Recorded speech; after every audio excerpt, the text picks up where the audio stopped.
Did you hear what I was playing, Gwen? I didn't think it polite to listen, sir. I'm sorry about that, for your sake. I don't play accurately. Anyone can play accurately, but I play with wonderful expression. Yes, sir. And speaking of expression, have you got any cucumber sandwiches for Lady Bracknell? Yes, sir. Oh, by the way, Reyna, I see entered in on your book that on Thursday night when Dr. Shorman and Mr. Worthy were dining with me, 8 bottles of champagne were entered as having been consumed. Yes, sir. 8 bottles and a pint. Why isn't that in a bachelor's establishment?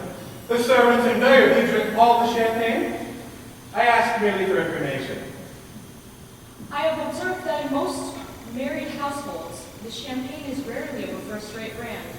Good heavens! Is marriage so demoralizing as that? I believe it is a very pleasant state, sir. I've had very little experience of it myself up to the present. I've been married once. That was a consequence of a misunderstanding between a young gentleman. I don't know that I'm all that much interested in your family life, Lane. No, sir, it is not a very interesting subject. I rarely think of it myself. Very natural, I'm sure. Thank you, Lane. That will do. Thank you, sir. Lane's views on marriage seem somewhat lax. Really, the lower orders don't set a good example for us, then what on earth is use for them? They seem, as a class, to have absolutely no sense of moral responsibility.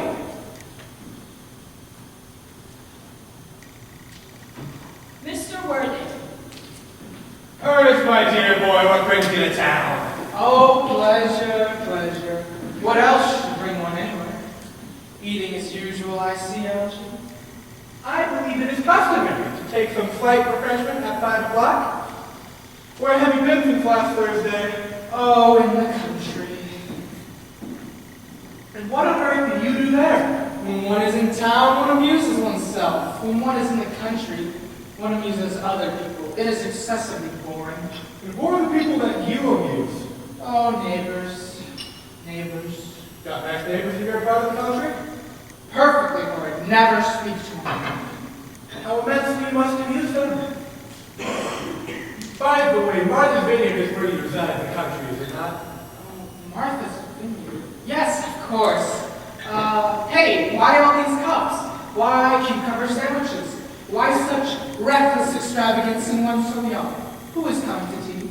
Oh, merely Aunt Augusta and Gwendolyn. How perfectly delightful.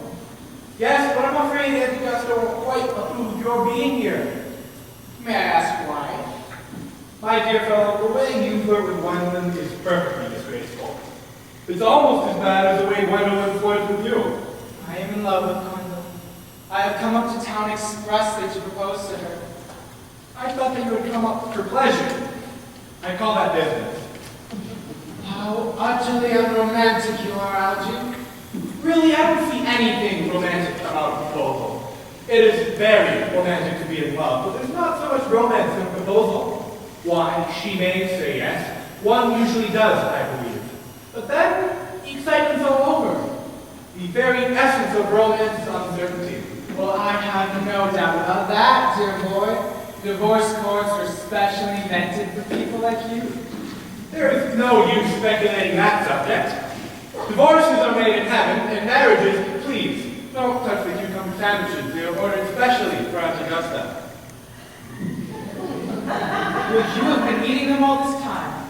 That is quite different. She is my aunt. You may have the bread and butter. The bread and butter is for Gwendolyn. Gwendolyn is devoted to her bread and butter. And very good bread and butter it is too. Well, my dear fellow, you need not eat as if you were going to eat at all. You act as though you were already married to Gwendolyn. You are not already married to Gwendolyn, and I don't think that you ever shall be. Why on earth do you say that? Well, in the first place, girls don't marry the guys they flirt with. Girls don't think it right. That is nonsense. It isn't. It is a great truth. It accounts for the extraordinary number of bachelors one sees all over the place. In the second place, I don't give my consent. Your consent? My dear fellow, Gwendolyn is my cousin. And before I allow you to marry her, you must clear up the question of Cecily. Cecily? What on earth do you mean by Cecily? I don't know anyone with the name of a Cecily. Bring me the watch Mr. Worthing left last time he dined here. Yes, sir. Do you mean to say that you have had my watch all this time? I wish to goodness you would let me know. I have been writing frantic emails to the FBI about it. I was very nearly offering a large reward. Well, I wish you would offer a large reward. I happen to be more than usually hard up. Oh, there is no good offering a large reward now that the thing has been found. Must say, I think that is rather mean of you, Ernest. However, now that I read the inscription upon the watch, I find that the thing isn't yours at all. Of course it's mine. You have seen me with it 100 times, and you have no right whatsoever to read what is written inside. It is a very ungentlemanly thing to do to read a private watch. Oh, it's absurd to have a hard and fast rule about what one should read and what one shouldn't read. More than half of modern culture depends on what one shouldn't read. I am quite aware of the fact, and I don't intend to discuss modern culture. I simply want my watch back. Yes, but this isn't your watch. This watch is a gift from someone of the name of Cecily, and you said you didn't know anyone of that name. Well, if you want to know, Cecily happens to be my aunt. Your aunt. Yes, a charming old lady. Lives in Soho. Just give it back to me, how do you? But why does she call herself Little Cecily if she's your aunt who lives in Soho? From Little Cecily with her fondest love.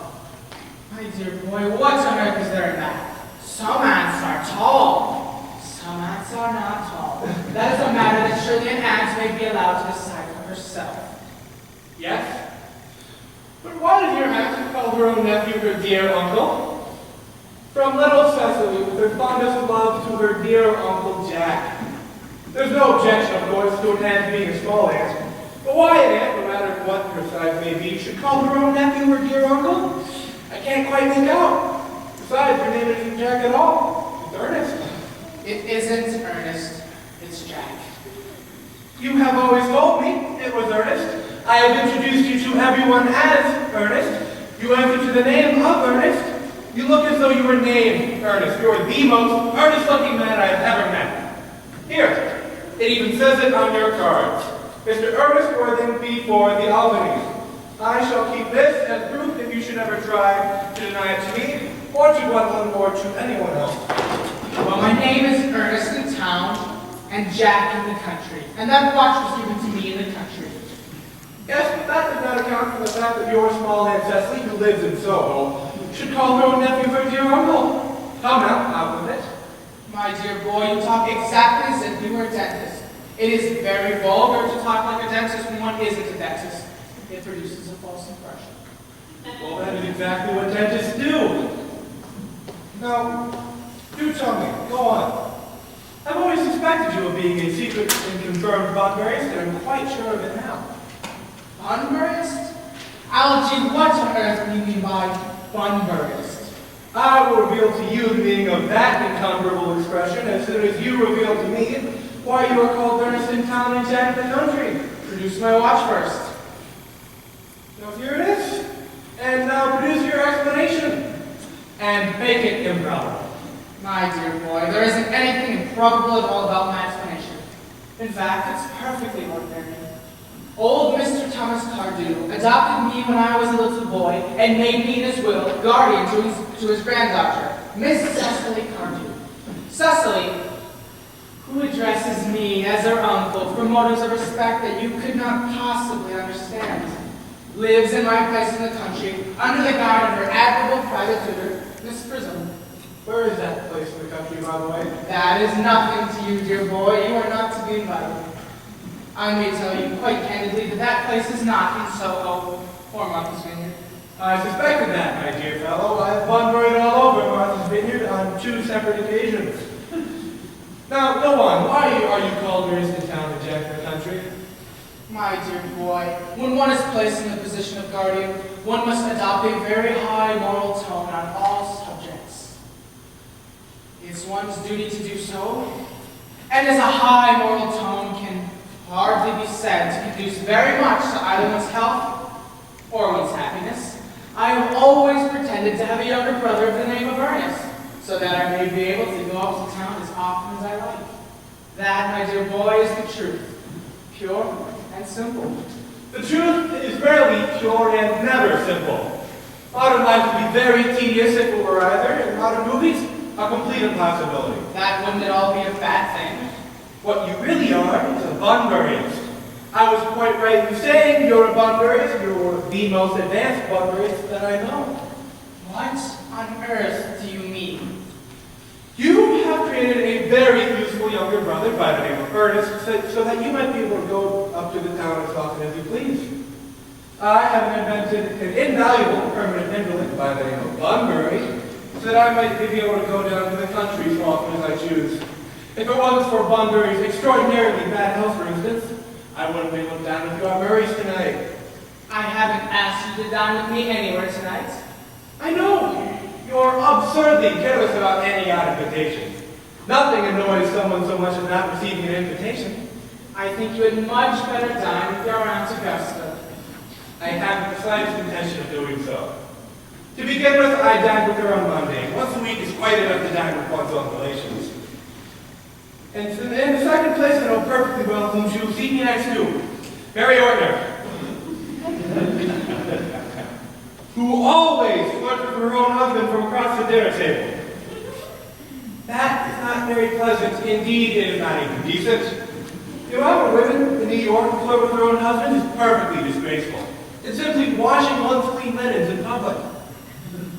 Besides, now that I know you to be a secret and confirmed Bunburyist, I naturally wish to talk to you about Bunbury. I am not a Bunburyist.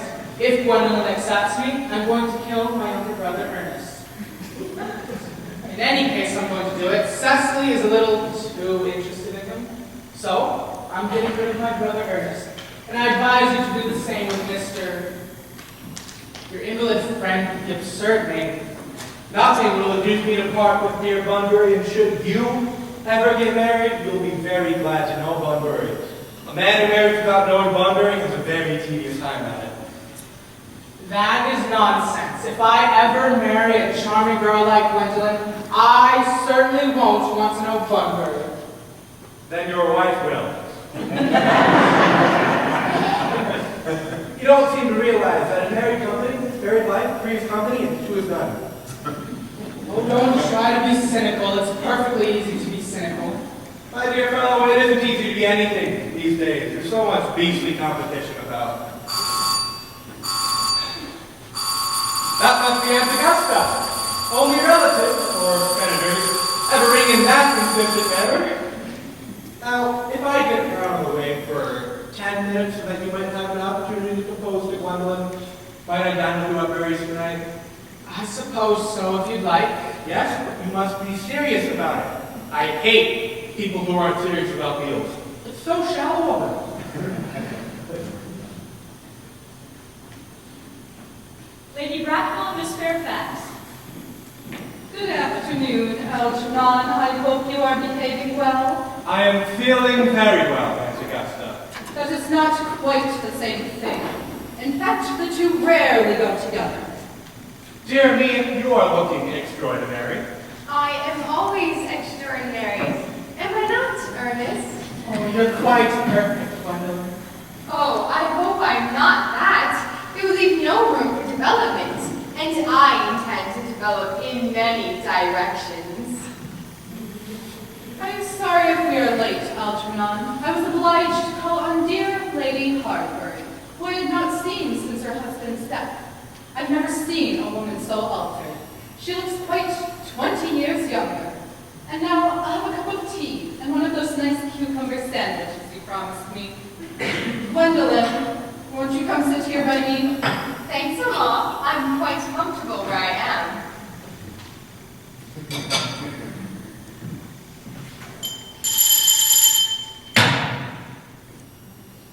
May? Why are there no cucumbers? There were none in the market this morning, sir. I checked twice. No cucumbers? No, sir. Not even for ready money. Thank you, Lady Appleby. Thank you, sir.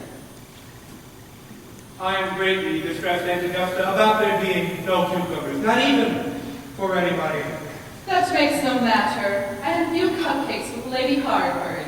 She seems to be living entirely for pleasure nowadays. I hear her hair has turned quite gold from grief. It certainly has changed its color. From what cause, I of course cannot say. Thank you. I've quite a treat for you tonight, Algernon. I've seated you next to Mary Ortner. She is such a wonderful woman and so attentive to her husband. It's a delight to watch them. I'm afraid I shall have to give up the pleasures of dining with you tonight after all, Aunt Augusta. I sure hope not. It would put my table completely out. Your uncle would have to dine upstairs. Fortunately, he is accustomed to that. It is a great bore, and need I hardly say it, terrible disappointment when I have just received a text to tell me that my poor friend Bunbury is ill again. They seem to think I should be with them. That is quite curious. Your friend seems to suffer from seriously bad health. Yes, poor Bunbury is in dreadful invalid. Well, I think it is high time that Mr. Bunbury decides whether he was going to live or die. The shilly-shallying about the question is absurd, nor do I in any way approve of the modern sympathy with invalids. I consider it morbid. Illness is hardly a thing to be considered in others. Health is the primary duty of life. I would be much obliged if you would ask Mr. Bunbury, from me, not to have a relapse on Saturday, for I require you to arrange my music for me. It is my last dinner party, and one wants music that will inspire conversation, particularly at the end of the season, when everyone has said anything they had to say, which in most cases was probably not much. I will speak to Bunbury, Aunt Augusta, if he is still conscious, but I think I can assure you he will be all right by Saturday. Of course, the music is a great difficulty. You see, when one plays good music, people will tend to listen, and when one plays bad music, people will tend to talk. I will, however, reveal the program I have laid out, if you will kindly follow me into the next room for a moment. Thank you, Algernon. That is very thoughtful of you. Gwendolyn, you will accompany me? Certainly, Mamma.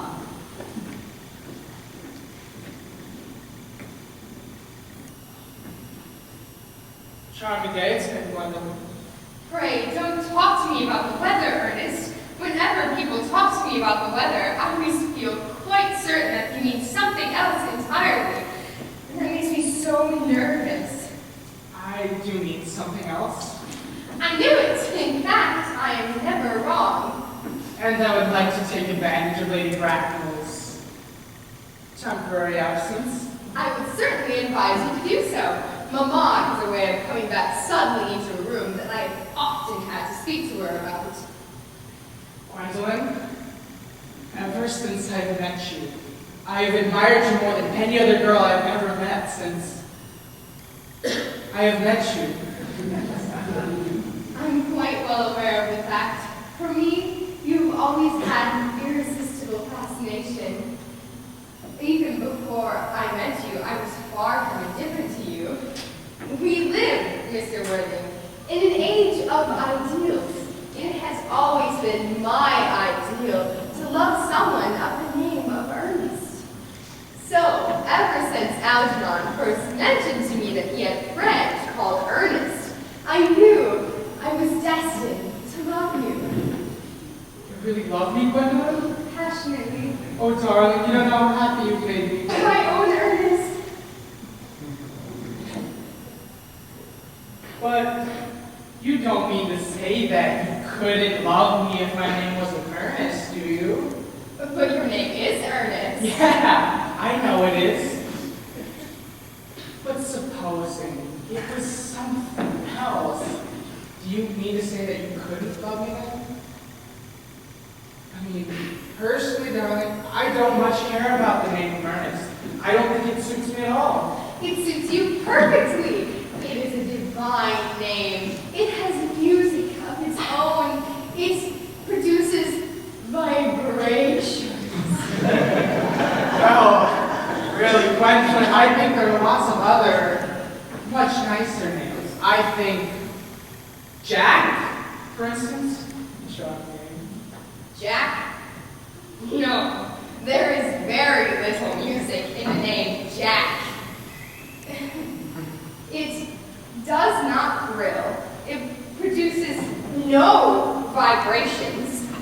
I have known several Jacks, and they all, without exception, have been more than usually plain.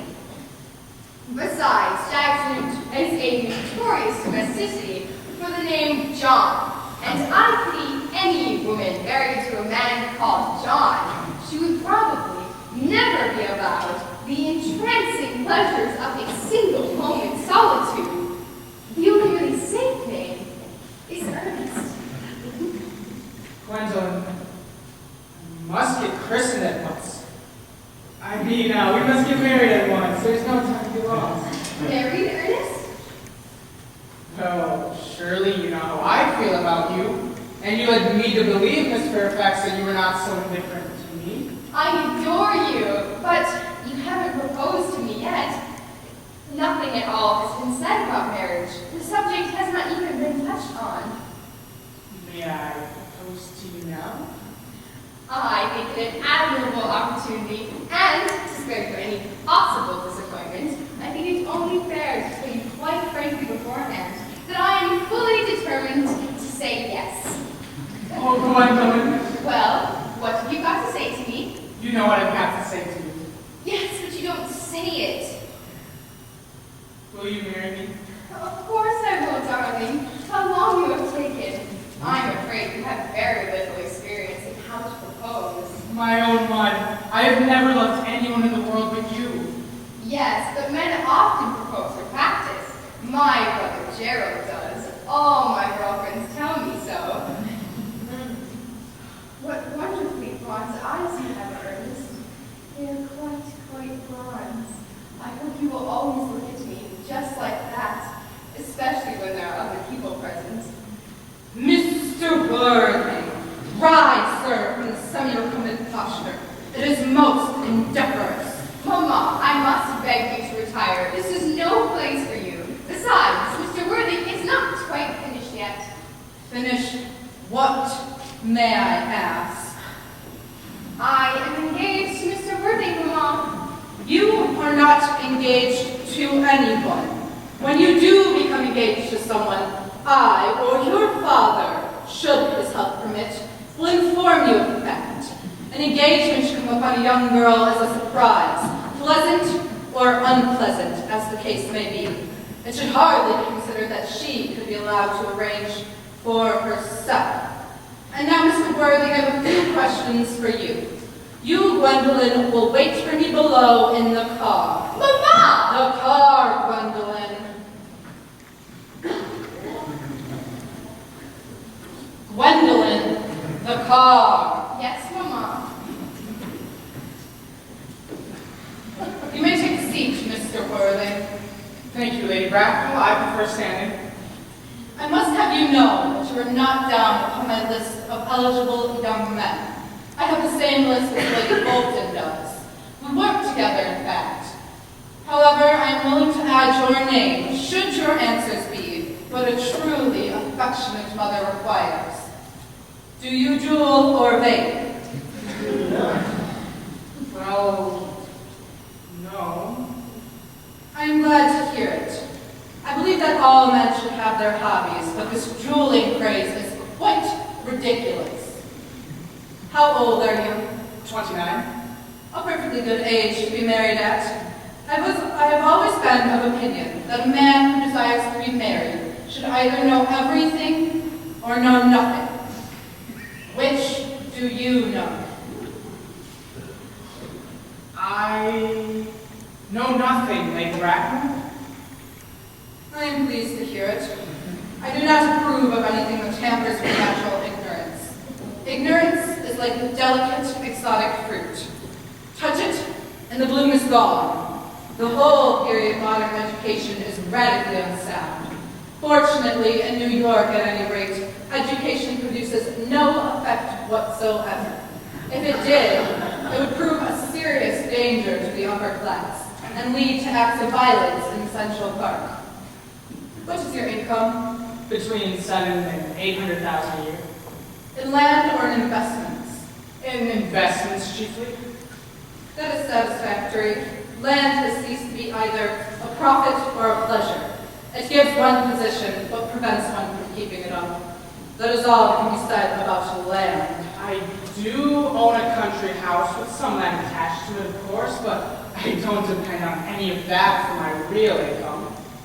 A country house? How many bedrooms? Well, that matter can be cleared up later. You have a townhouse, I hope. A girl with a simple, unspoiled nature like Gwendolyn could hardly be expected to reside in the country. Well, I own a condo in Manhattan, but it is let by the year to Lady Watson. Of course, I can get it back whenever I like at 6 months' notice. Lady Bloxham. I don't know her. Oh, she goes about very little. She's a lady considerably advanced in years. Nowadays, that is no guarantee of respectability in a character. What address in Manhattan? Belgrade Square. Well, the unfashionable side. I knew there was something. What are your politics?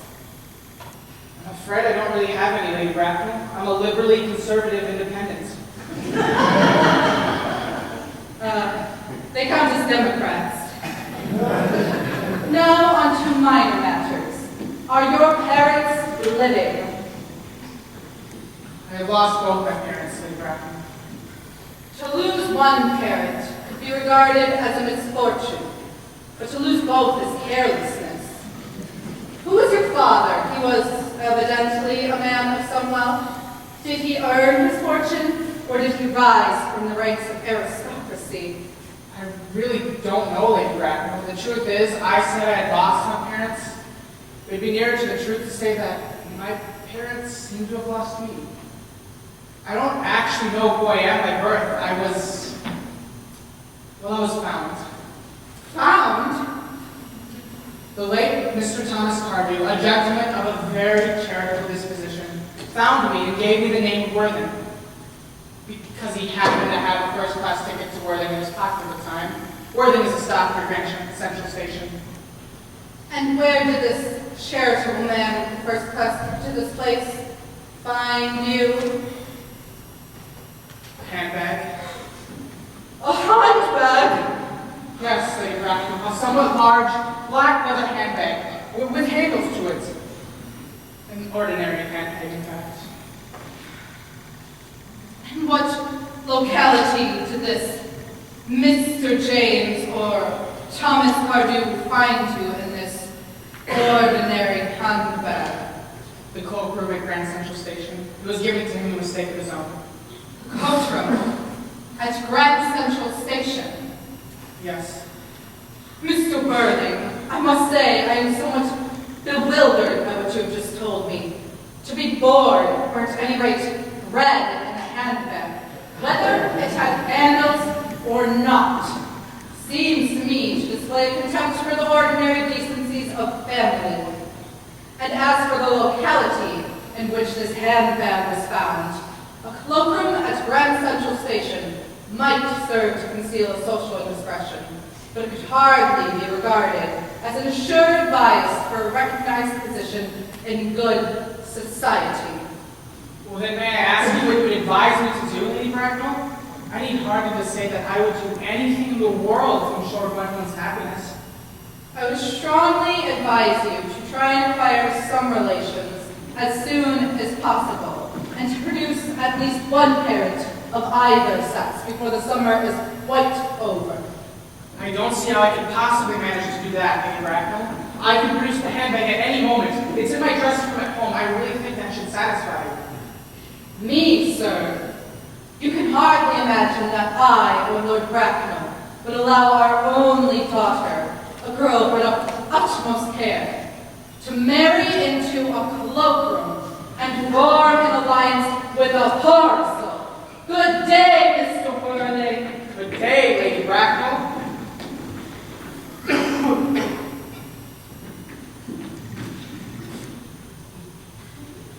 Da da da da da da gas in the tune, Algie? How stupid you are. What's the matter, old boy? You don't mean to say that Gwendolyn refused you? Oh, Gwendolyn is as right as the truth is. As far as she's concerned, we're engaged. Her mother, on the other hand, is perfectly unbearable. I have never met such a gorgon. I don't really know what a gorgon is like, but I'm quite certain that Lady Bracknell is one. In any case, she's a monster without being a man, and I beg your pardon, Algie. I suppose I shouldn't talk about your own aunts in that way before you. My dear fellow, I revel in hearing my relatives abused. It's the only reason I put up with them at all. Oh, that is nonsense. It isn't? You don't think that there's any chance of Gwendolyn becoming like your mother in about 150 years, do you, Algie? All women become like their mothers. That's their tragedy. No man does. That's his. I am sick to death of your cleverness. Everybody is clever nowadays. By the way, did you tell Gwendolyn about your being earnest in town and Jack in the country? My dear boy, the truth isn't the sort of thing one tells to a nice, sweet, refined girl like Gwendolyn. What extraordinary ideas you have about the way to behave to a woman. The only way to behave to a woman is to flirt with her, if she's pretty, and with someone else, if she's plain. That is nonsense. What about your brother? What about the profligate Ernest? Oh, before the end of the week, I shall have gotten rid of him. I'll say he died in Paris of apoplexy. Lots of people die quite suddenly of apoplexy, don't they? Yes, but it's hereditary, as you yourself. It's the sort of thing that runs in families. You had much better say it was a severe chill. Very well then. My poor brother Ernest was carried off suddenly in Paris by a severe chill. That is what. But I thought that you said that Miss Cardew was a little too interested in us. Won't she feel his loss a great deal? That's all right. Cecily is not a silly romantic girl, I'm glad to say. She has got a capital appetite, goes on long walks, and pays absolutely no attention at all to her lessons. I would rather like to see this, Cecily. I will take very great care that you never do. She is excessively pretty and only just 21. Does Gwendolyn know that you have an excessively pretty ward who is only just 21? One doesn't just blurt these things out to people. Cecily and Gwendolyn are perfectly certain to be extremely great friends. I'll bet you anything you like that half an hour after they have met, they will be calling each other sister. Women only call each other that after they have called each other a lot of other things. Now, really, we must go and get ready. If you want to go to a good table at Murray's, did you know that it's nearly 7? It's always nearly 7. Well, I'm hungry. I never knew you when you weren't. What shall we do after dinner? Nothing. It's awful hard work doing nothing. However, I do not mind hard work when there is no definite object of any kind.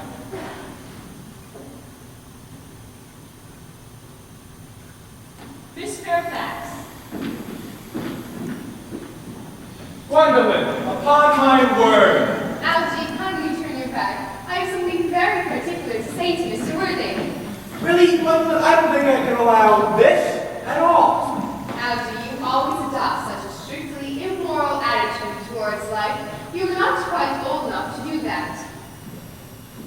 Gwendolyn. Ernest, I fear we may never be married. When you look on Mamma's face, we never shall. Few parents nowadays pay any regards to what their children have to say to them. The old respect for the young is fast dying out. Whatever influence I had over Mamma, I lost at the age of 3. But, although she may prevent us,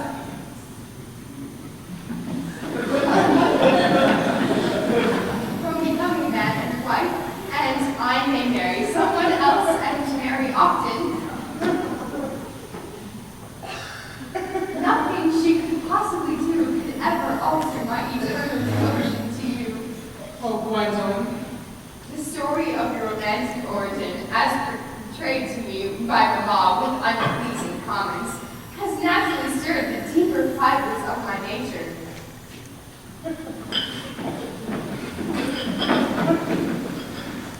Your Christian name has an irresistible fascination, and the simplicity of your character makes you exquisitely incomprehensible to me.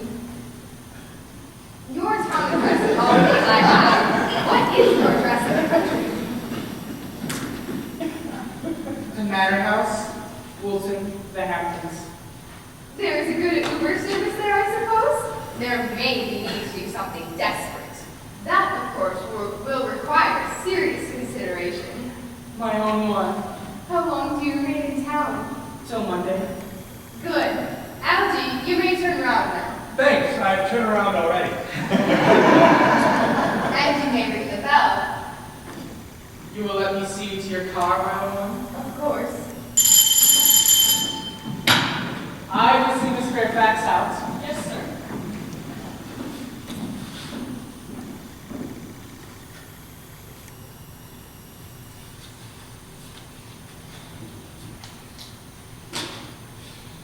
A glass of sherry, Lane. Yes, sir.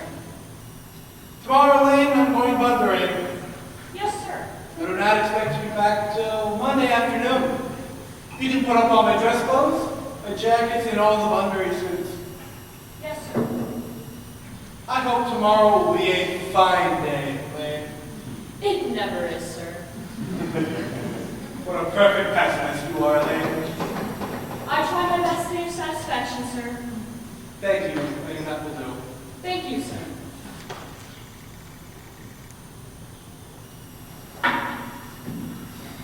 There's a charming, intellectual girl. The only girl I ever cared for in my life. What on earth are you so amused at? Oh, nothing. I'm just anxious about poor old Bunbury is all. If you aren't careful, your friend Bunbury will get you into a serious scrape someday.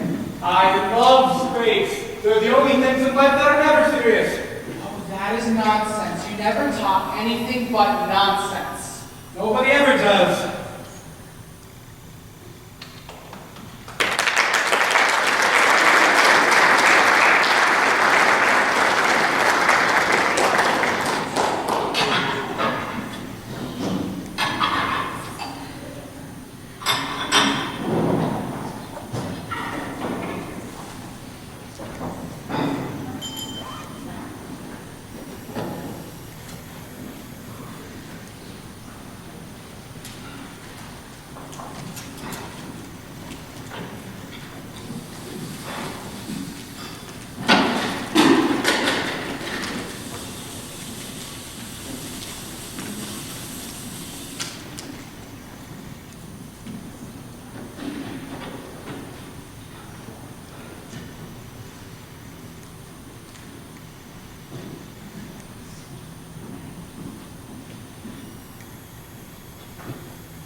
occupation, as the watering of flowers is rather Moulton's duty than yours, especially at a time when intellectual pleasures await you.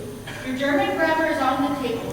Please open it to page 15 and we will repeat yesterday's lesson. But I don't like German. It isn't at all a becoming language. I know perfectly well that I look quite plain after my German lesson. You know how anxious your guardian is that you should improve yourself in every way. He laid particular stress on your German as he was leaving for town yesterday. Dear Uncle Jack is so very serious. Sometimes I think he is so serious that he cannot be quite well. Your guardian enjoys the best of health, and his gravity of demeanor is especially to be commended in one so comparatively as young as he is. I know no one who has a higher sense of duty and responsibility. I suppose that's why he often looks a little bored when us they are together. Cecily, I am surprised at you. Mr. Worthing has many troubles in his life. Idle merriment and triviality would be out of place in his conversation. You must remember his constant anxiety about that poor, unfortunate young man, his younger brother. I wish Uncle Jack would allow that unfortunate young man, his brother, to come down here sometimes. I'm sure we would have a very good influence over him. I mean, you certainly would, Miss Prism. You know things like geology and German, and things of that kind influence a man very much. I don't think even I can produce an effect on a character that, according to his own brother's admission, is irretrievably weak and vacillating.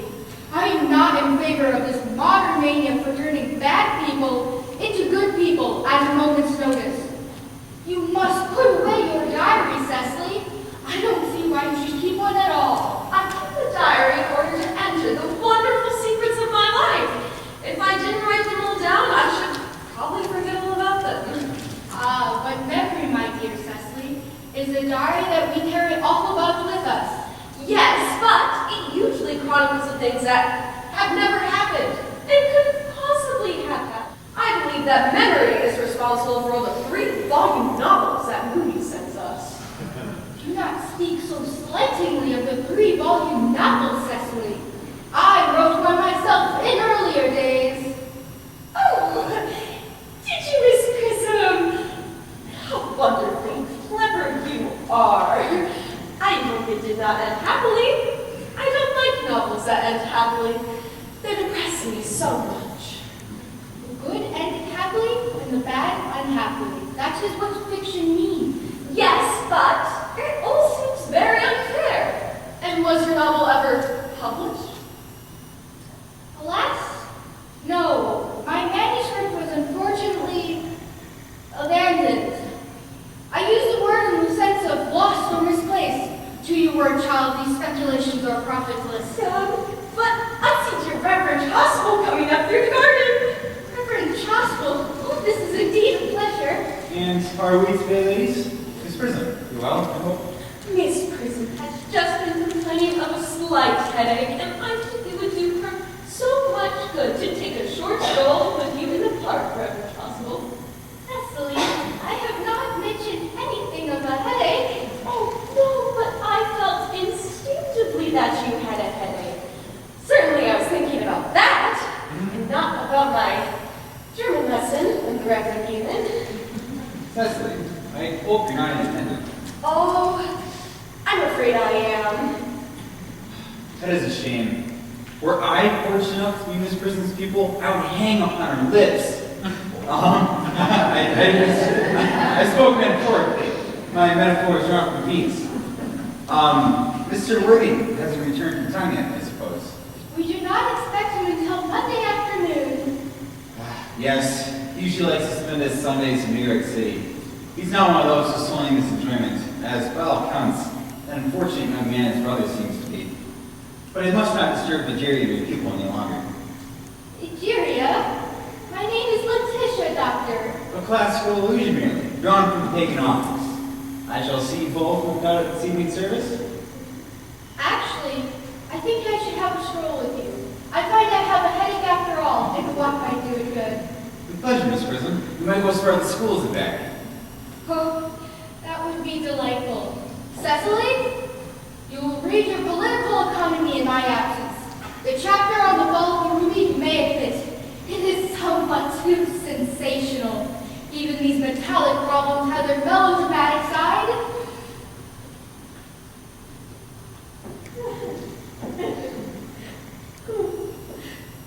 Horrid political economy. Horrid geography. Horrid German. Mr. Worthing has just driven over from the station, and he brought his luggage with him. Mr. Ernest Worthing, before the Albany. Uncle Jack's brother. Did you tell him that Mr. Worthing was still in town? Yes, miss. He seemed very much disappointed with that. I also mentioned that you and Mr. Prism were in the garden. He seemed very anxious to speak to you alone. Well, ask him to come here. And I'm sure you'll have to talk to the housekeeper about arranging the room for him. Yes, miss.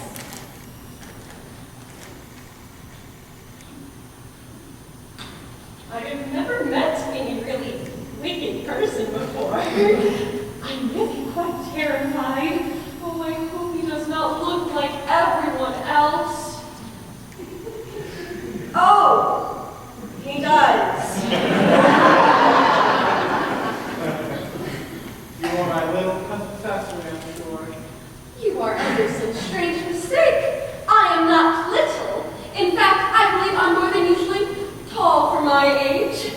But yes, I am your cousin Cecily, and you, I saw from your card, are my Uncle Jack's brother, Ernest.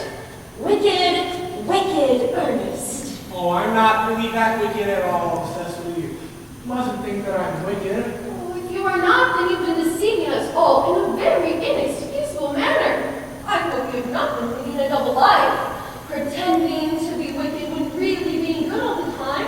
That would be hypocrisy. Of course, I have been rather reckless. I'm glad to hear it. In fact, now that you mention it, I have been very bad my own small ways. I don't think you should be so proud of that, but I'm sure it must have been very pleasant. It's much pleasanter being here with you. I don't understand how you are here at all. Uncle Jack will be back until Monday afternoon. That is a great disappointment. I'm obliged to go up on the first train on Monday morning. I have a business appointment that I'm anxious to miss. Could you miss it anywhere else but in New York City? No, the appointment is in New York City. Well, I know how important it is to not keep business engagements, but I really do think you should wait until Uncle Jack arrives.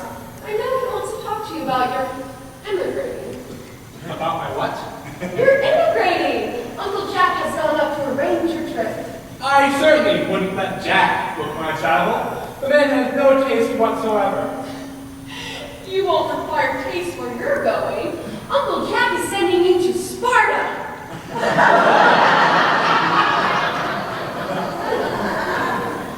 Sparta! I'd sooner die. Well, Uncle Jack said at dinner on Wednesday night that we would have to choose between this world, the next world, and Sparta. So, Well, the accounts that I have heard of the next world and Sparta are not particularly encouraging. This world is good enough for me, dear Cecily. yes, but are you good enough for it? I'm afraid I'm not that. Which is why I want you to inform me. You might make that your mission if you don't mind, Cecily. I'm afraid I've no time this afternoon. Well then, would you mind my reforming myself this afternoon? I think it was rather quixotic of you, but yes, I think you should try. I feel better already. You are looking a little worse. And that's because I'm hungry. Oh, how thoughtless of me! I should remember that when one is going to lead an entirely new life, that one requires regular and wholesome meals. Won't you come in? Might I have a rose first? I never have any appetite unless I have a rose first. A Marquis meal? No, I would sooner have a big rose. Why? You are like a pink rose, lovely, Cecily. I don't think you should say such things to me. Miss Prism never says such things to me. Then Miss Prism is a short-sighted old lady.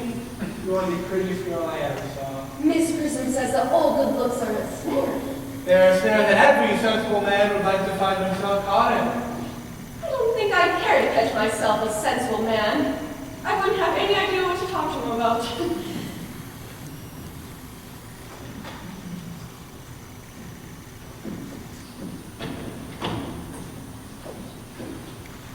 You are too much alone, dear Reverend. You should get married. Oh, I'm afraid I'm getting too old for matrimony. Dear Reverend, by persistently remaining single, a man converts himself into a permanent public temptation. Men should be more careful. The celibacy leads weaker vessels astray. But is a man not equally attractive when married? No married man is ever attractive, except to his wife. And often I've been told not even to her. That depends on the intellectual sympathies of the woman. Maturity can be depended on. Ripeness can be trusted. Young women are green. I spoke metaphorically. My metaphor was drawn from fruits. But where is Cecily? Maybe she followed us to the schools? I was sent to tell you Mr. Worthing has returned. How odd. Mr. Worthing? Mr. Worthing? We did not look for you until Monday afternoon. I have returned sooner than I expected. Reverend Chelsea, I hope you are well. Mr. Worthing, I trust the star of woe does not predict a terrible calamity. My brother, More shameful deaths and extravagance? Still living his life with pleasure. dead. Your brother Ernest? Dead? Quite dead. But a lesson for him. I trust he will learn from it. Mr. Worthing, you have my sincere condolences. You at least have the consolation knowing you were always the most generous and forgiving of others. Were you with him at the end? No, died abroad. In Paris, in fact. I had a message last night from the manager of the Grand Hotel. Was the cause of death mentioned? A severe chill, it seems. As a man sows, so shall he reap. Charity, dear Miss Prism, charity. Nobody's perfect. I myself am strangely susceptible to drafts. Will the interment take place here? No, he seems to have expressed a desire to be buried in Paris. In Paris? Well, no doubt wish me to make some slight allusion to this tragic domestic affiliation next week Sunday. My sermon on man in the wilderness can be adapted on almost any occasion, joyful or in the current sense, distressing. That reminds me, Reverend Chaucer, you mentioned christenings, I think. I suppose you know how to christen, all right? I mean, you are continually christening, aren't you? Well, yes, but is there an infant in particular you innocent, Mr. Worthing? Your brother wasn't married, was he not? Oh, yes. People who live entirely for pleasure usually are. But it is not for any child, dear Reverend. No, I am very fond of children. But the fact is, I would like to be christened myself this afternoon if you have nothing better to do. But surely, Mr. Worthing, you've been christened already. I don't remember anything about it. Well, you need have no apprehensions. Sprinkling is all that is necessary, or indeed advisable. But our would you wish to commence? Oh, I might trot around about 5:30 if that would suit you. Admirably. Well, I must not intrude into a house of sorrow any longer. I only wish thee not be too bowed down by grief. What seem to us bitter trials are often blessings in disguise. It seems to me to be a blessing of extreme obvious kind. Uncle Jack, I am so pleased to see you. What horrid clothes you've got on. Do go and change them. Cecily! My child. What is the matter, Uncle Jack? You look happy. You look as if you had a toothache. And I've got such a surprise for you. Who do you think is waiting in the dining room? Your brother, Ernest! Who? Your brother, Ernest. He arrived about half an hour ago. What nonsense. I hadn't got a brother. Uncle Jack,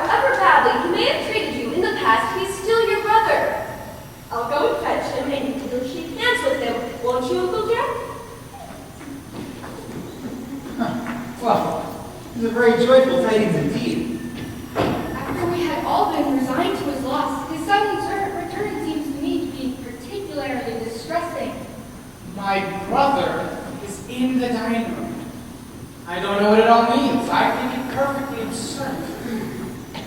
Good heavens. Brother John, I have come down from town to tell you that I am very sorry for any troubles I have given you, and that I intend to lead a better life in the future. Uncle Jack, you are not going to refuse your own brother's hand. Nothing will induce me to take his hand. I think his coming down here perfectly disgraceful, and he knows why. Uncle Jack, do be nice. Surely there is some good in everyone. Dear Ernest has just been telling me about his poor, invalid friend, Mr. Bunbury, who he goes to visit so often. And often one who is kind to an invalid is always very, very good. And he leaves the pleasures of the city to sit by a bed of pain. Oh, has he been talking about Bunbury? Yes, he's told me all about poor Mr. Bunbury and his terrible state of health. Bunbury? Well, I won't have him talk to you about Bunbury or anyone else. It is enough to drive one perfectly frantic. Of course, I admit that the faults were all on my side. But I must say, I find Brother John's coldness to be peculiarly painful. I expected a more enthusiastic welcome, particularly because this is the first time I have been here.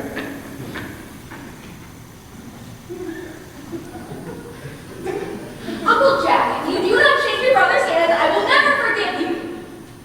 Never forgive me. Never, never, never. This is the last time I shall ever do it.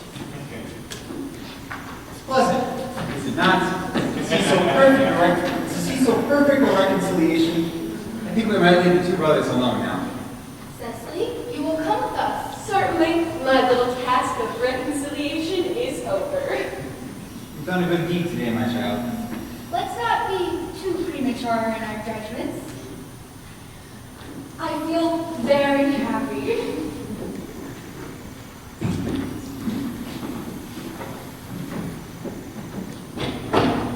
You young scoundrel, you've got to leave at once. I don't allow any Bunbury here. I've unpacked Mr. Ernest's luggage, sir, and I've put them in the room next to yours. What? Mr. Ernest's luggage, sir. I've unpacked it and put it in the room next to your own. His luggage. Yes, sir. 3 suitcases, a garment bag, 2 duffels, and a very large luncheon basket. I'm afraid that I can't stay more than a week this time. Merriman, order a taxi at once. Mr. Ernest has been suddenly called back to town. Yes, sir. What a fearful liar you are, Jack. I have not been called back to town at all. Yes, you have.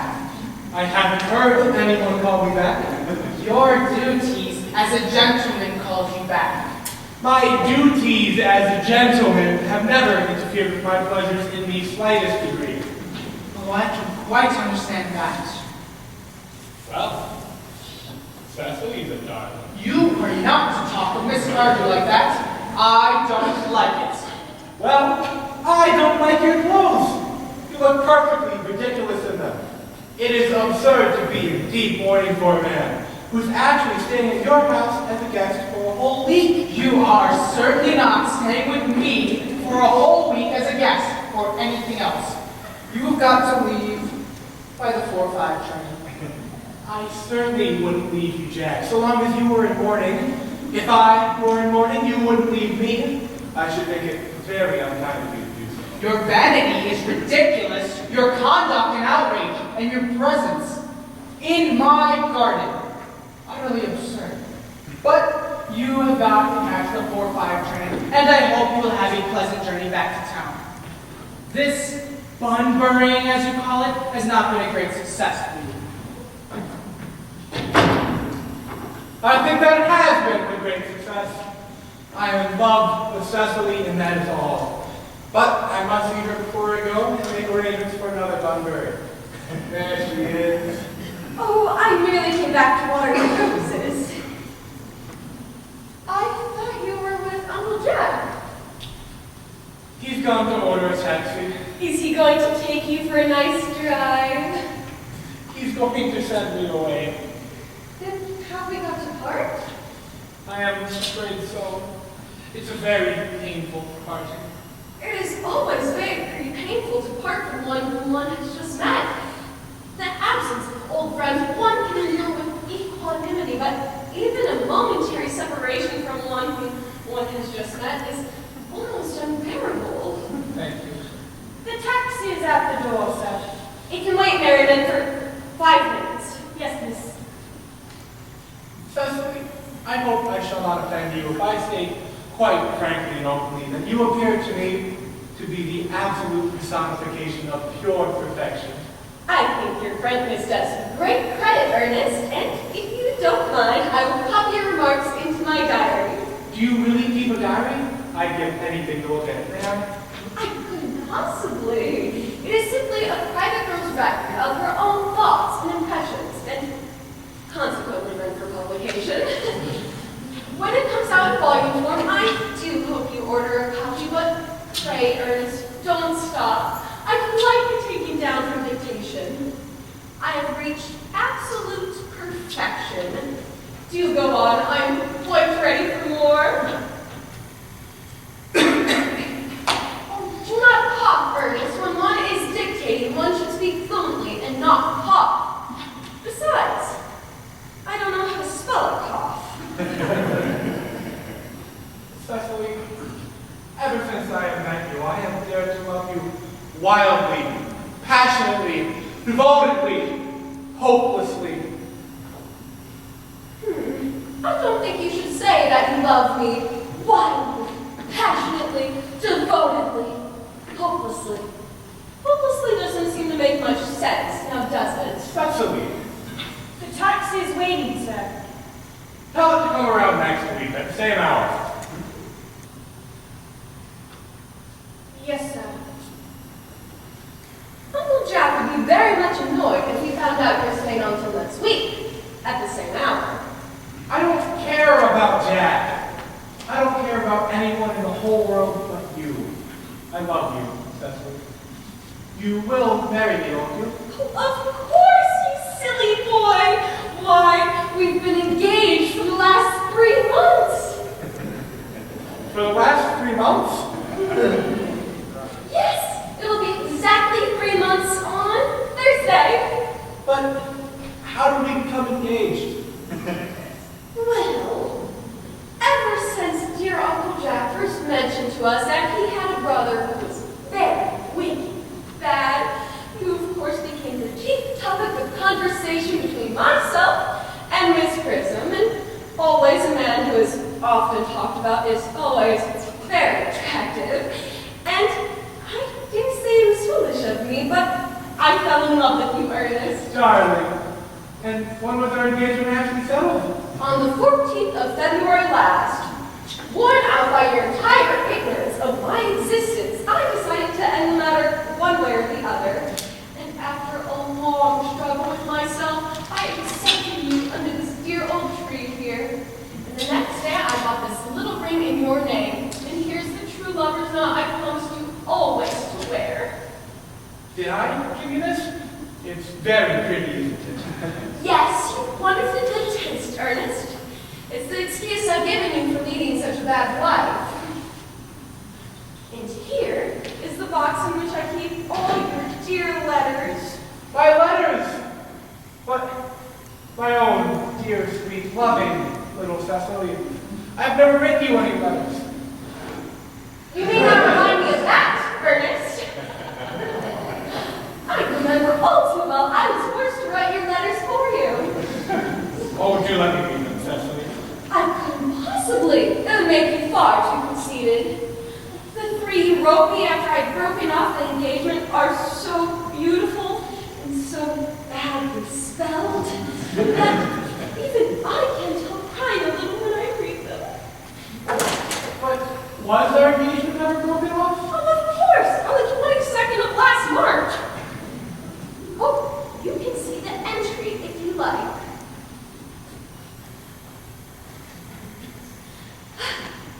Today, I broke off the engagement with Ernest. better to do so. The weather still continues charming. Why on earth did you break it off? What had I done? Cecily, I am very much hurt indeed to hear that you broke off our engagement, particularly when the weather was so charming. It would have hardly have been a very serious engagement if it hadn't been broken up at least once. Besides, I forgave you before the week was out.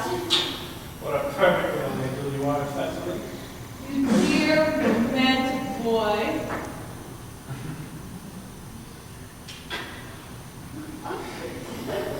Your hair clips naturally, does it? Yes, with a little help from others. I'm so glad. You'll never break off your engagement again, Cecily? I don't think I possibly could now that I've actually met you. Besides, there still is the question of your name. But, you don't mean to say you couldn't love me if I had, say, some other name? But what name? Oh, any name that you like. Algernon, for instance. But I don't like the name of Algernon. Really, I don't see why you should object to the name of Algernon. It's not at all a bad name. In fact, it is rather an aristocratic name. Half the chaps who get into the bankruptcy court are called Algernon. But seriously, Cecily, if my name was Algernon, couldn't you love me? I might respect you. I might admire your character. But I'm afraid I couldn't give you my full, undivided attention. You must not laugh at me, darling, but it has always been a girlish dream of mine to love someone with the name of Ernest. There is something in that name that inspires absolute confidence. I pity any poor married woman not married to a man called Ernest. Of course. Cecily, your rector here is, I suppose, thoroughly experienced in all the rites and ceremonials of the church.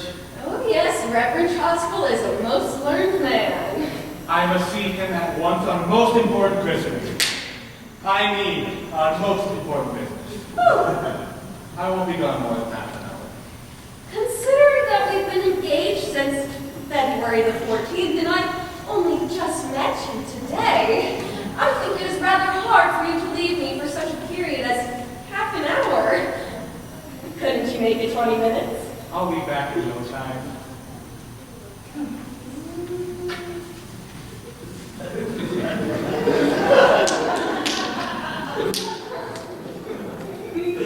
What an impetuous boy he is! I must enter his remark, his proposal into my diary. A Miss Fairfax has just called to see Mr. Worthy on very important business in Fairfax State. Isn't Mr. Worthing in his library? Mr. Worthy headed in the direction of the rectory some time ago. Well, pray, ask the woman to come here. And you remember tea? Yes, miss. Miss Fairfax, I suppose one of the good, elderly women that Uncle Jack works with in his philanthropic work in Manhattan. Miss Fairfax! Let me introduce myself to you. My name is Cecily Cardew. Cecily Cardew? What a very sweet name. I just don't think we are going to be best friends. I like you already more than I can say. My first impressions of people are never wrong. How nice of you to like me so much after we've known each other for such a comparatively short time. Please, sit down. I may call you Cecily, may I not? If you wish. And you will always call me Gwendolyn? Of course. Then it is all quite settled, is it not? I hope so.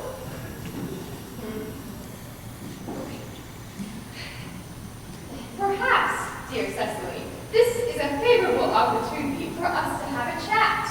Mamma, whose views on education are remarkably strict, has brought me up to be extremely short-sighted. It is part of her system. So do you mind my looking at you through my glasses? Oh, not at all, Gwendolyn. I am quite fond of being looked at.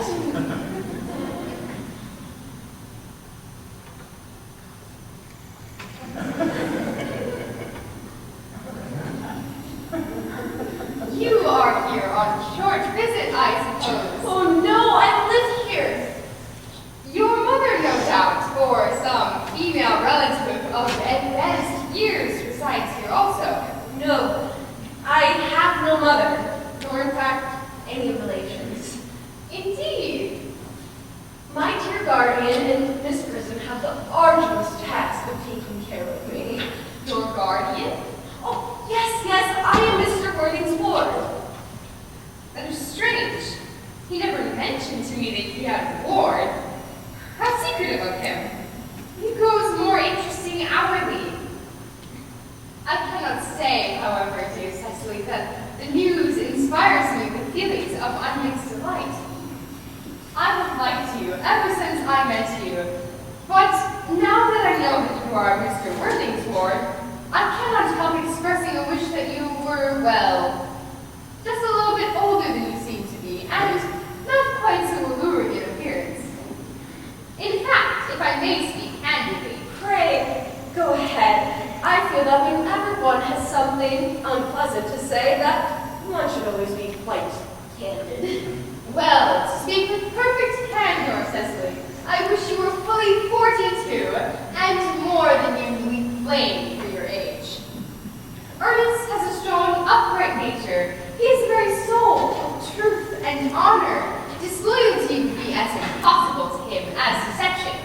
But even men of the highest moral character are extremely susceptible to the influence of the physical charms of others.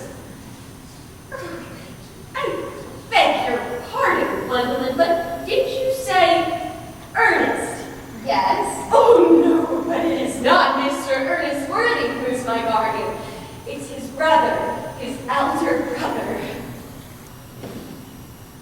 He never mentioned to me that he had a brother. Well, I'm afraid they have not been on the best of terms for a long time. Ah, that accounts for it. Cecily, you have lifted a load from my mind. It would have been terrible if any cloud had come across a friendship like ours, would it not? Of course, you are quite sure that it is not Mr. Ernest Worthing who is your guardian. Quite sure. In fact, I'm going to be his. I beg your pardon.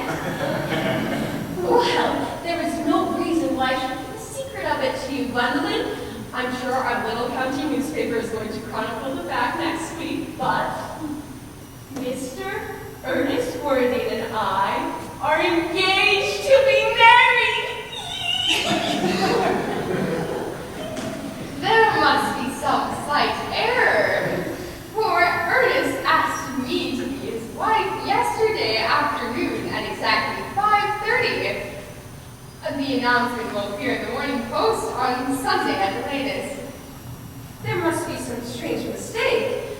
Ernest proposed to me exactly 10 minutes ago. It's quite curious, for he did, in fact, propose to me yesterday. If you care to verify the incident, please do so.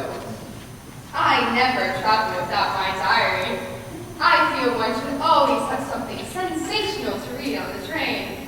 I am deeply sorry, Miss Cardew, if it is of any disappointment to you, but I'm afraid I have required claim. I am deeply sorry, Gwendolyn, if it caused you any mental or physical anguish, but it seems to be my right to point out that since Ernest has proposed to you, he clearly changed his mind. If the poor fellow has got himself entrapped into any foolish promise, I shall consider it my duty to rescue him at once, and with a firm hand. Whatever unfortunate entanglement my dear boy may have gotten into, I'd never reproach him with the act of being married. Do you allude to me, Miss Cardew, as an entanglement? You are presumptuous. On an occasion of this kind, it becomes more than a moral duty to speak one's mind. It becomes a pleasure. Do you suggest, Miss Fairfax, that I entrapped Ernest into an engagement? How dare you? This is no time to wear the shallow mask of manners. When I see a spade, I call it a spade. I'm glad to say that I have never seen a spade.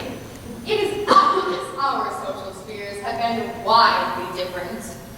Shall I leave it to you as usual, miss? Yes, as usual.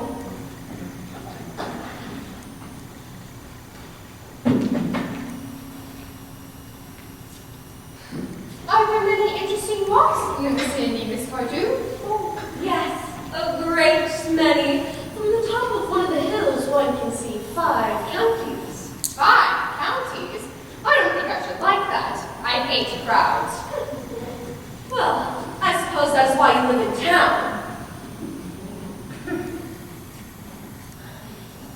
Quite a well-kept garden this is, Miss Cardew. So glad you like it, Miss Fairfax. I never knew there were any flowers in the country.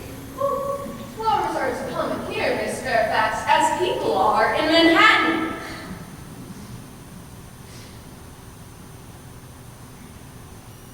Personally, I don't know how anyone manages to exist in the country. If anyone who is anyone does. The country always bores me to death. I believe this is what the newspapers are calling agricultural depression, is it not?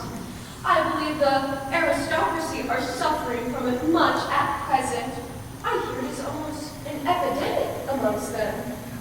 May I offer you some tea, Miss Fairfax? Thank you, detestable girl. Sugar? No, thank you. Sugar is not fashionable anymore.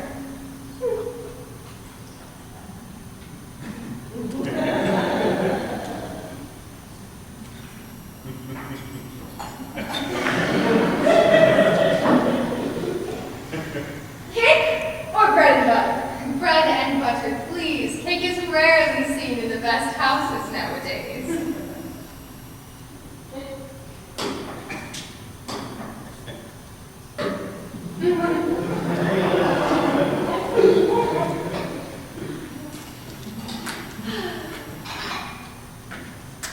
Hand that to Miss Fairfax.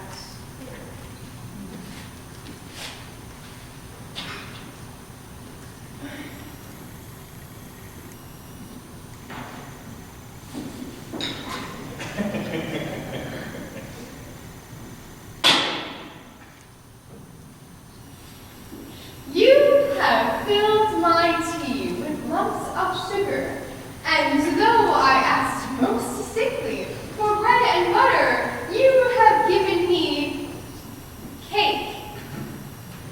I am known, Miss Cardew, for the extraordinary gentleness of my disposition and the sweetness of my nature, but I warn you, Miss Cardew, you may go too far. To save my poor, innocent, rusting boy from the machinations of another woman, there are no lengths to which I would not go to.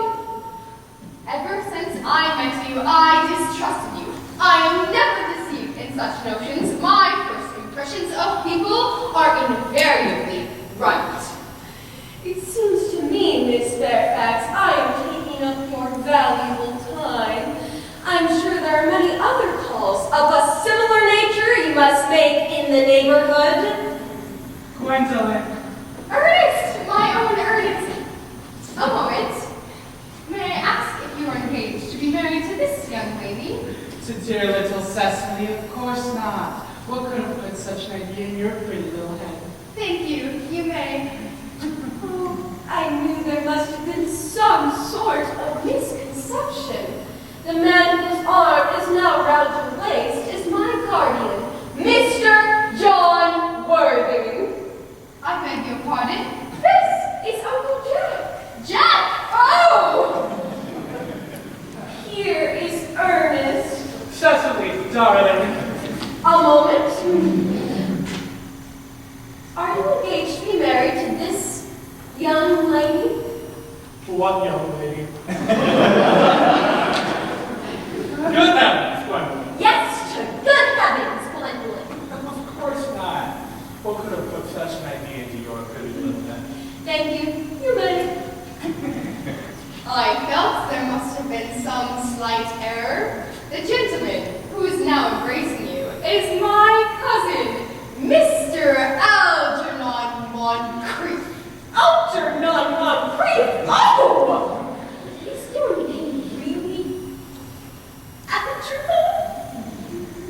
I cannot deny it. Is your name really John? I could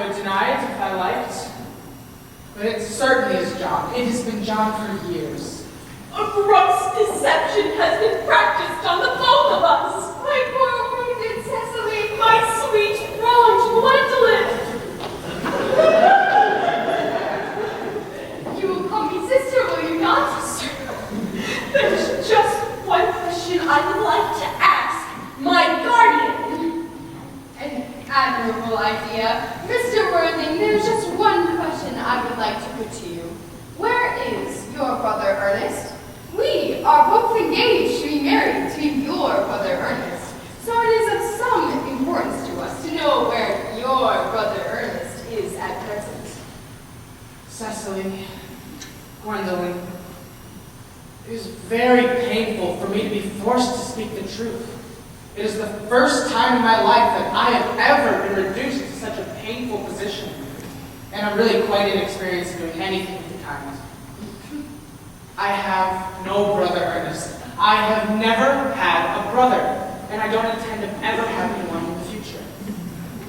No brother at all? Nope. And you a brother of any kind? Never. Not even of any kind. I'm afraid, dear Cecily, it is quite clear that neither of us is engaged to be married to anyone. That is not a very pleasant position for a young woman to find herself in, now is it? Let us go into the house. They will hardly venture to follow us there. No, men are so cowardly, aren't they?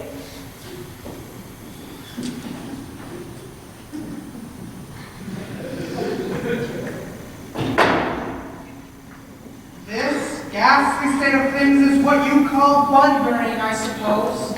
Yes, and what a perfectly wonderful bunbury it is. The most wonderful bunbury I've ever had. Well, you have no right whatsoever to Bunbury here. That is absurd. One has a right to Bunbury wherever one chooses. Every serious Bunburyist knows that. Serious Bunburyist? Well, what if one has to find any amusement in life, or one has to be serious about something? I happen to be serious about Bunbury. What on earth you are serious about, I have the faintest clue. Well, the only small satisfaction I get out of the whole of this wretched ordeal is that your friend Bunbury is looking quite exploded. You won't be able to go down to the country quite so often as you used to, and a very good thing too. Your brother is looking rather pale, isn't he? You won't be able to disappear into town so often as your wicked custom was.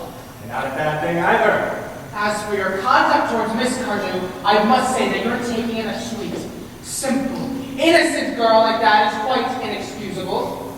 I can see no possible offense for your deceiving of a brilliant, clever, thoroughly experienced young lady like Miss Fairfax.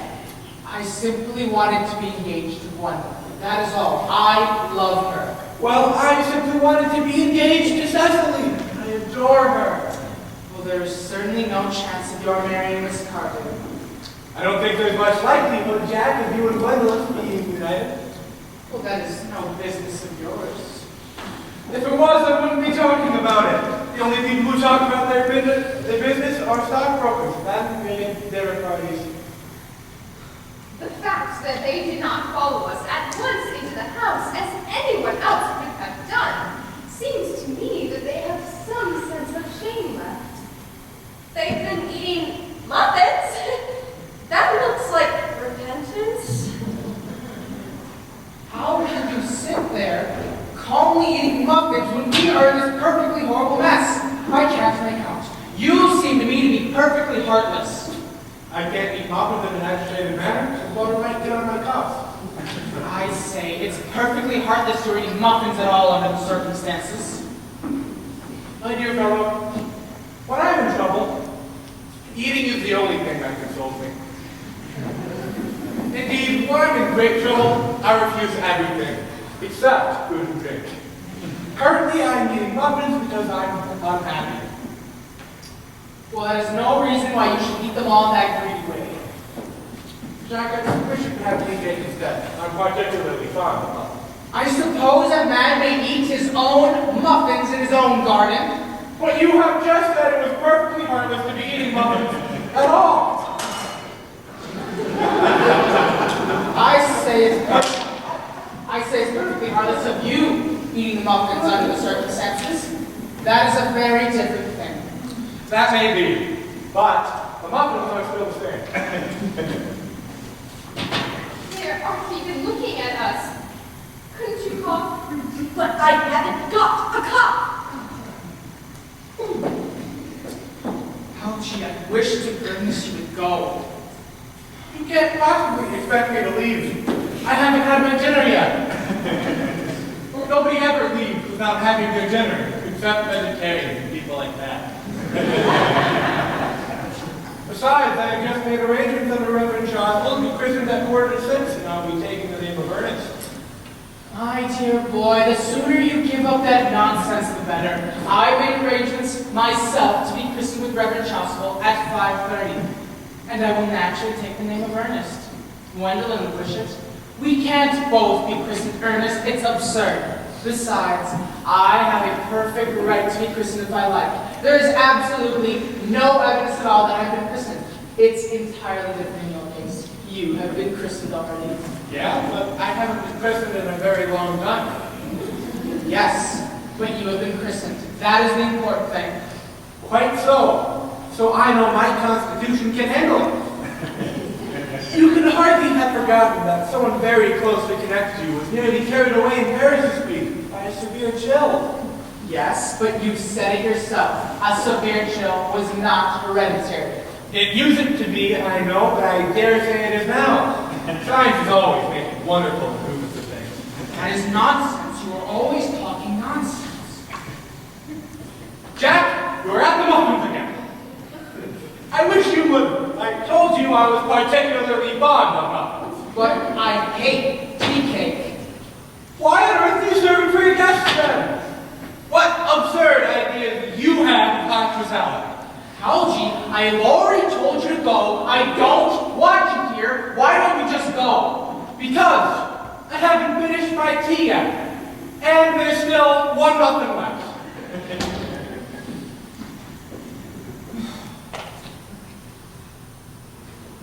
They're looking at us. What effrontery. They're approaching. That's very forward of them. Let us observe a dignified silence. Certainly, it's the only thing to do now.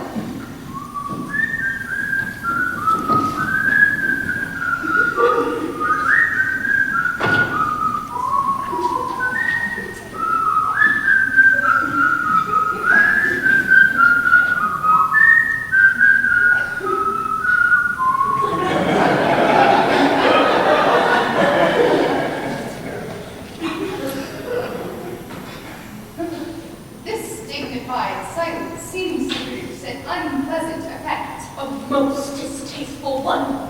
But we will not be the first to speak. Certainly not. Mr. Worthing! There is just one question I would like to put to you. Much depends on your reply. Your common sense is invaluable, Gwendolyn. Mr. Moncrief, kindly answer me the following question. Why did you pretend to be my guardian's brother? So that I might have an opportunity of meeting you.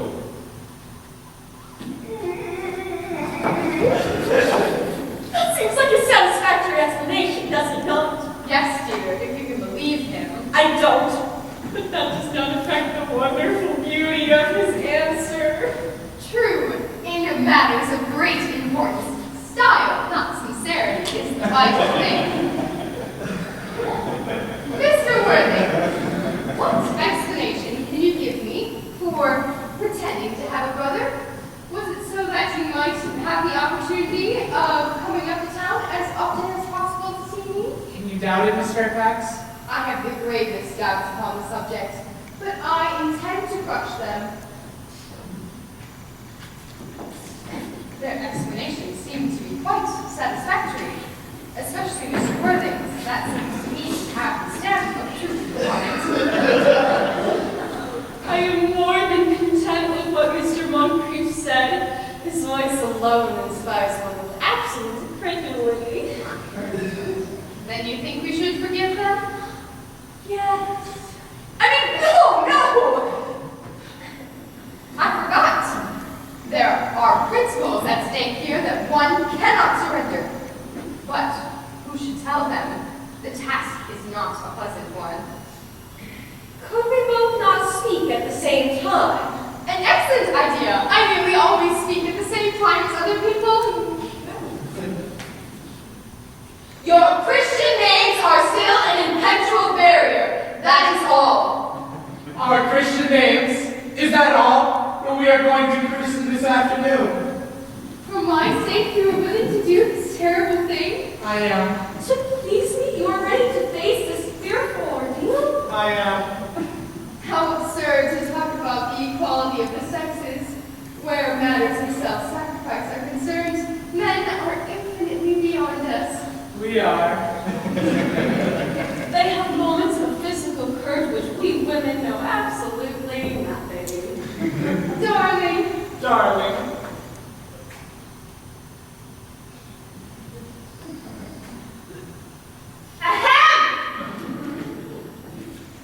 Lady Bracknell. Good heavens. Gwendolyn, what is the meaning of this? merely that I used to working, Mamma. Come here. Sit down. Sit down immediately. Hesitation of any kind is a sign of mental decay in the young, of physical weakness in the old. You, sir, will clearly understand that all communication between yourself and my daughter must cease immediately. On this point, I am firm. I am engaged to be married to Gwendolyn, Lady Bracknell. You are nothing of the kind, sir. And as regards to Algernon, Yes, I think I'm so. is it in this house that your invalid friend, Mr. Bunbury, resides?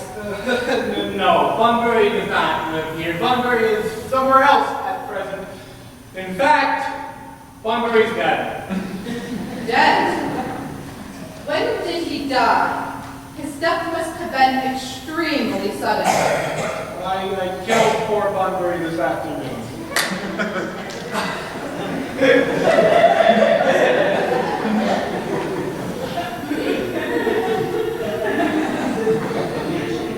I mean to say, Aunt Augusta, that poor Bunbury, he died this afternoon. What did he die of? Bunbury? Oh, he was quite exploded. Exploded! What I mean to say, Aunt Augusta, is that he was found out. The doctors found out that Bunbury could no longer live. That is what I mean. So Bunbury died. Mr. Bunbury seems to have extreme confidence in the opinion of his physicians. I'm glad, however, that he acted upon some definite course of action and acted upon proper medical advice. And now I have a few questions for you, Mr. Worthing. Who is this young girl whose hand my nephew is holding in what seems to me a particularly unnecessary manner? That young lady is Miss Cardew, my ward. I'm engaged to be married to Cecily, Aunt Augusta. I beg your pardon. Mr. Moncrief and I are engaged to be married, Lady Bracknell. I don't know if there's anything particularly exciting in this part of the Hamptons, but the number of engagements that go on seems well above the average that statistics have laid down for our guidance. And now a few questions for you, Mr. Worthing. Is Miss Cardew in any way connected to any of the larger railway stations in New York City? I merely require information. Until yesterday, I had no idea that there were any families or persons whose origin was a terminal. Miss Cardew is the granddaughter of the late Mr. Thomas Cardew of 149 Belgrave Square, SW, Gervais Park, Manhattan. That is not unsatisfactory. Long addresses always inspire confidence. How extremely kind of you, Lady Bracknell. I also have in my possession, you will be pleased to hear, certificates of Miss Cardew's birth, baptism, registration, vaccination, confirmation, and passports. Ah, a life crowded with incident, I see. Though perhaps too exciting for a young girl. I myself am not in favor of premature experiences. Come, Gwendolyn, the time has arrived for our departure. We've no moment to lose. Although, as a matter of form, Mr. Worthing, I'd better ask if Miss Cardew has any little fortune. Well, only about 130 million that is all. Goodbye, Lady Bracknell. So pleased to have seen you. A moment, Mr. Worthing. 130 million. And in the funds. Miss Cardew seems to me a most attractive young lady now that I look at her. Few girls of the modern day have any really solid qualities, any of those that last or improve with time. We live, I regret to say, in an age of circuses. Come here, dear.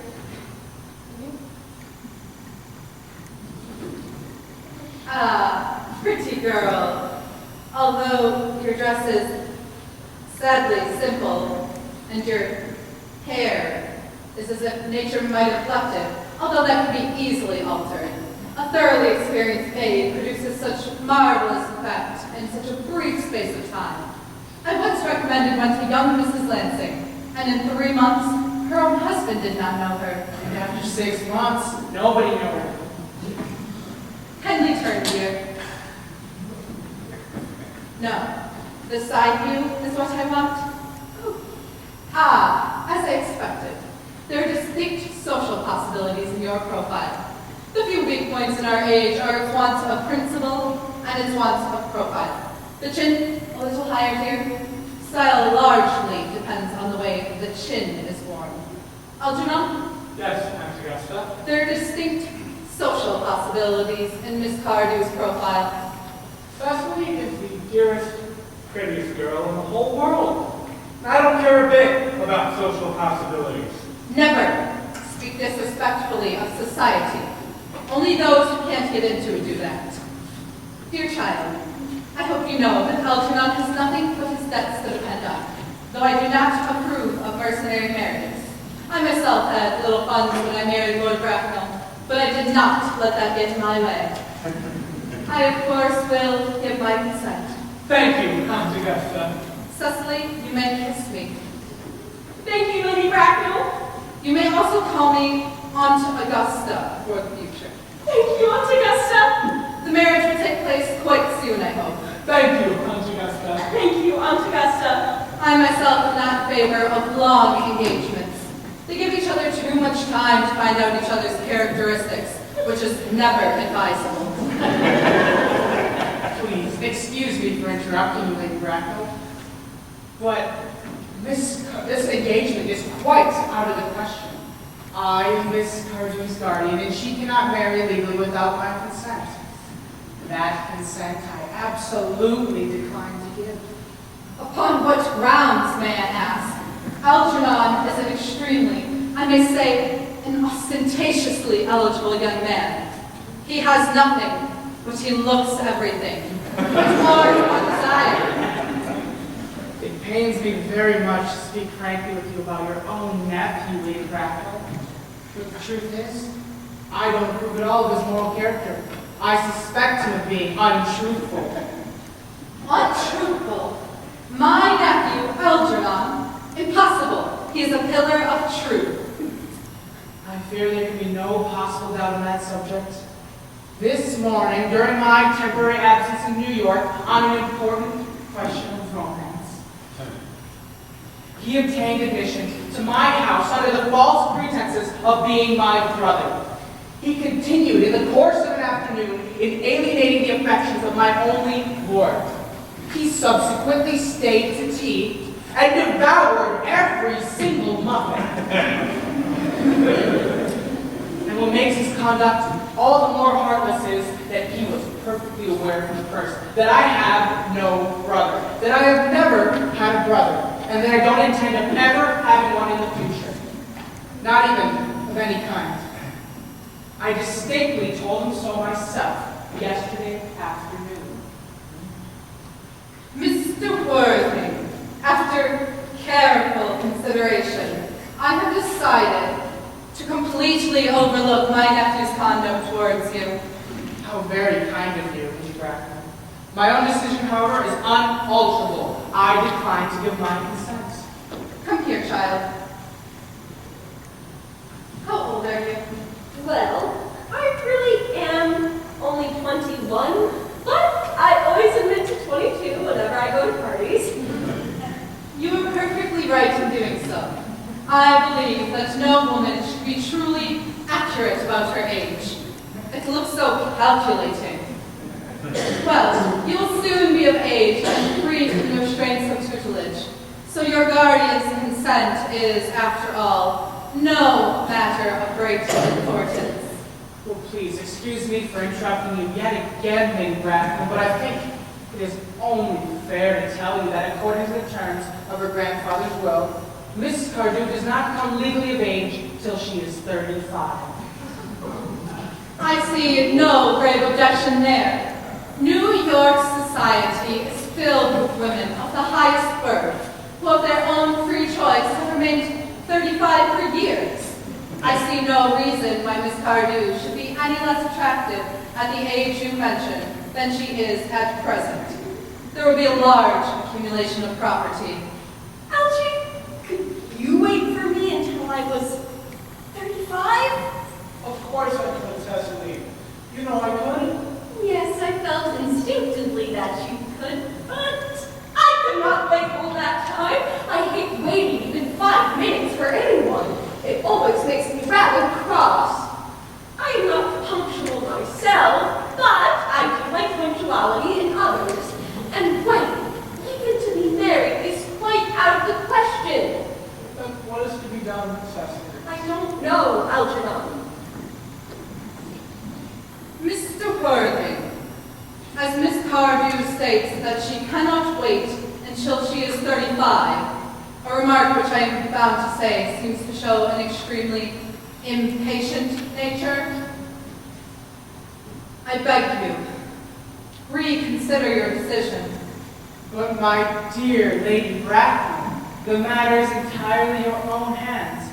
The moment you consent with my marriage to Gwendolyn, I will most certainly allow your nephew to form an alliance with my ward. That is not the future I propose for Gwendolyn. Algernon, of course, can choose for himself. Come, Gwendolyn, we have missed 5, if not 6 trains. To miss any more would expose us to comment on the platform. Everything is quite ready for the christenings. The christening, sir, isn't that a little premature?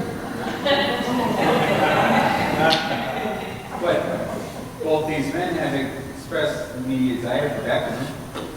At their age, the idea is grotesque and irreligious.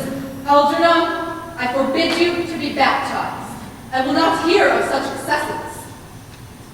Am I to understand then that there's to be no baptisms this afternoon? I don't think that the way things are now, Edward Charleston, would be of much practical use to either of us. Well, I'm grieved to hear such sentiments from you, Mr. Worthing. I must return to the church at once. In fact, I've just been informed of Miss Prism, who's waiting for me in the vestry. Prism. Did I hear you mention a Miss Prism?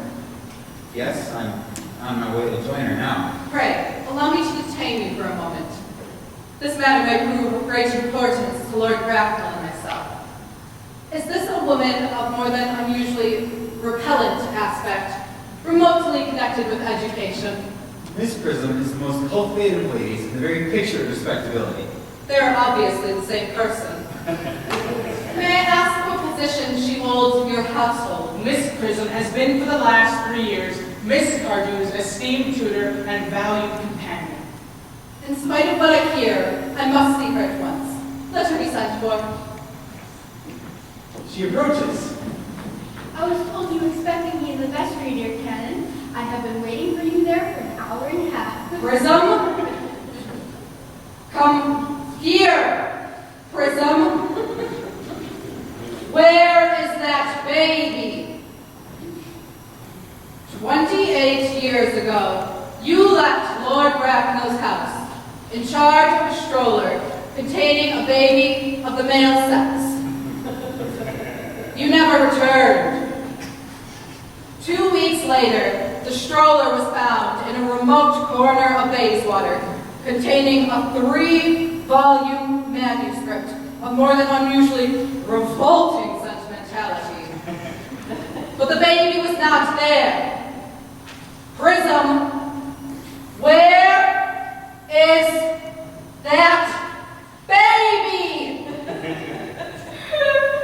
I admit with shame that I do not know.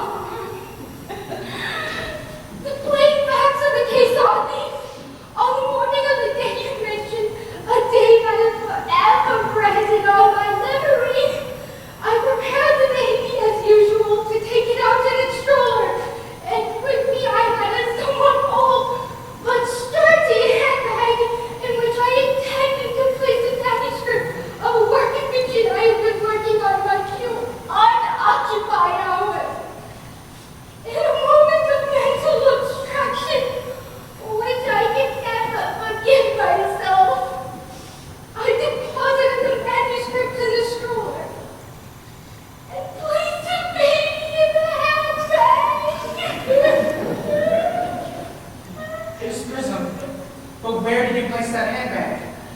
Do not ask me, Mr. Worthing. Miss Prism, this is a matter of no small importance to me.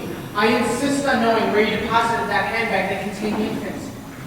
I left it in a cloakroom in one of the larger railway stations in New York City. Which cloakroom? Grand Central, the bright one. I must retire to my room for a minute. Gwendolyn, you will wait here for me. If you are not too long, I will wait for you here all my life. What does this mean, Lady Bracknell? I dare not even suspect. I need not tell you that in families of high position, coincidences never occur. They're hardly considered a thing.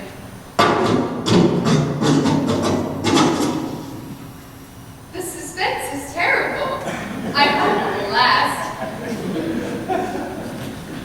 Is this the handbag, Miss Prism? The happiness of more than one life depends on your answer. It seems to be mine. Yes, here is the injury received in the upsetting of a Gower Street bicycle in younger and happier days. And here is a stain on the lining caused by the explosion of a mocha cappuccino, an incident that occurred at Soho. And here, on the lock, are my initials. The bag is undoubtedly mine. It has been a great inconvenience being without it all these years. Miss Prism, more is restored to you than just this handbag. I was the baby you placed in it. You? Yes, Mother. Mr. Worthing, I am unmarried. I do not deny that is a serious blow. But who has the right to cast a stone against one who has suffered? Cannot repentance wipe out an act of folly?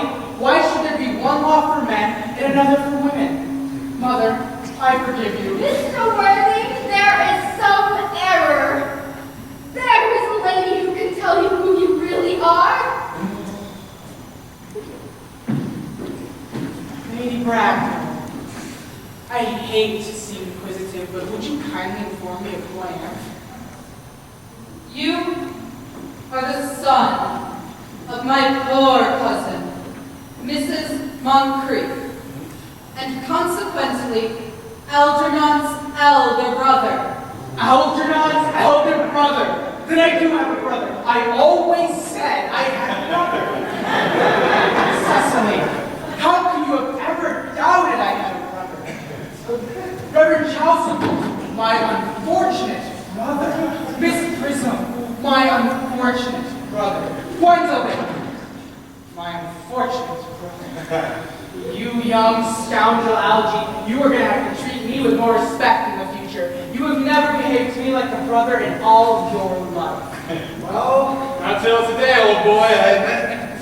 However, I was a bit out of practice. My own one. But what own are you? What is your Christian name now that you've become someone else? I suppose your decision on the subject of my name is irrevocable. I never change, except in my affections. What a noble nature you have, Gwendolyn. And the question had better be settled at once. Lady Bracknell, Miss Prism had left me in the handbag. Had I been christened already? Every luxury that money could buy, including christening, had been lavished upon you by your fond and doting parents. And I was christened. Now what name was I given? Let me know the worst. Being the eldest, you would have been named after your father. Yes, but what was my father's Christian name? I cannot at the present moment recall what the general's Christian name was. I have no doubt that he had one. He was eccentric, but only in later years. Algie, can't you recollect what our father's Christian name was? My dear boy, we were never even on speaking terms. He died before I was even a year old. I suppose, Aunt Augusta, that his name would appear in the iron list of the period? The general was mainly a man of peace, except for in his domestic life. But I have no doubt that his name would appear in any military directory. The army lists of the last 40 years are here. These delightful records should have been my constant study. M. Generals, Moser, Miller, Moss. Ghastly names they have. Burpee, Murray, Musito. Well, brief. Lieutenant, 1940. Lieutenant Colonel, General, Captain, 1969. Christian names, Ernest, John. I always said, Gwendolyn, that my name was Ernest, didn't I? What is Ernest? I mean, it naturally is Ernest. Yes, I do now recall that the general's name was indeed Ernest. I knew I had some reason for disliking the name. Ernest, my own Ernest!